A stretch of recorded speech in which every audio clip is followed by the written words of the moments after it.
trongពេលសង្គ្រាម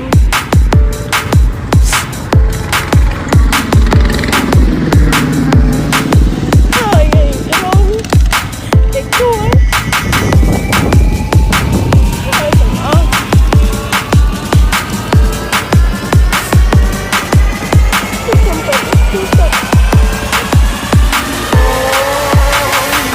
Welcome to Listener Broken on the Fence.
បងសូមបដិញ្ញាការពីទឹកដី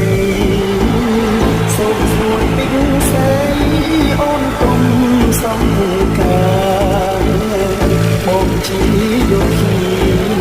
ការពីរដ្ឋាតើអស៊ីដាច់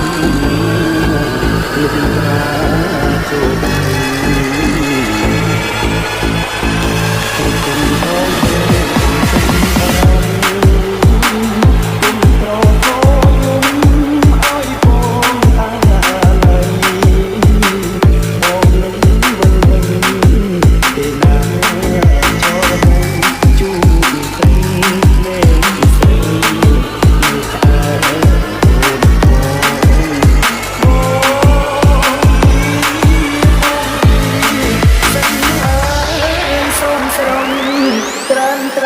កុំកើតទឹកឡើយណាតែនួនល្អ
ខ្ញុំគ្រាន់តែចង់បានជីវិតមួយរស់នៅជាមួយនឹងបងចាស់ទៅជាមួយគ្នា បងជាមនុស្សតែម្នាក់ក្នុងជីវិតរបស់ខ្ញុំ ជីវិតជូនជាភាពជូនម្ដាយសំខាន់នៅឡើយតស៊ូលំស្អីពេលជីវិតអាទិទៅមិនចាំរៃបុនពោ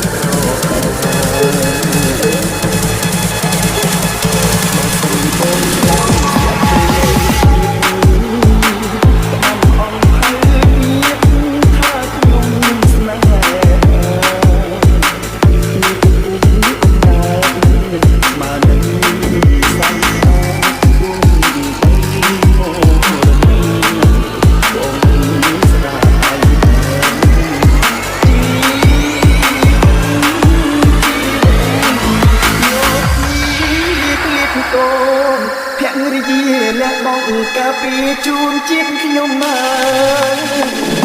ក